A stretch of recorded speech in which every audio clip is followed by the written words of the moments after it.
By show of hands, how many people in this room have had sex? Everyone looked around to see if anyone was going to raise their hand. Someone in the crowd yelled, "In this room?" and everyone laughed. After another 30 seconds, no hands were in the air. Great. That was my hope, to get to speak to a room full of pure kids who haven't had sex yet. He spoke in a tongue-in-cheek tone, as he was not naive to think that in a room with 400 high schoolers, that none of them had had sex yet. Behind the podium, he had a glass of water, and he picked it up. The glass was crystal clear, as was the water. He put the glass to his lips and filled his mouth with as much of the water as he could. Then he tilted the glass back into its upright position and carefully let the water fall out of his mouth back into the glass. "Does anyone want to drink from this glass?" he asked the audience with confidence.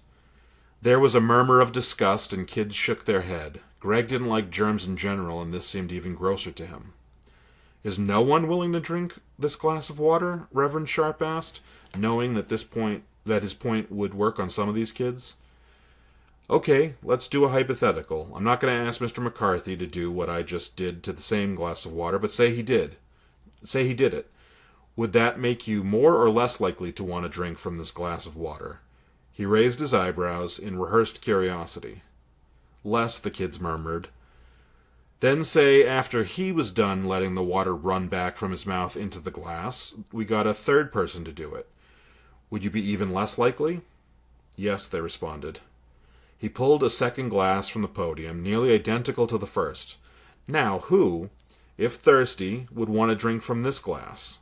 Several kids, Greg included, raised their hands. Greg hoped that he wasn't going to actually ask them to, that it was still a hypothetical. "Now, the two glasses look basically the same, and if I were to mix them up behind my back, you may not be able to tell which is which, right?" The kids nodded. "But the point is that we know this one is used and dirty." He raised the first glass in his left hand. "And this one is clean and pure, even if they look the same.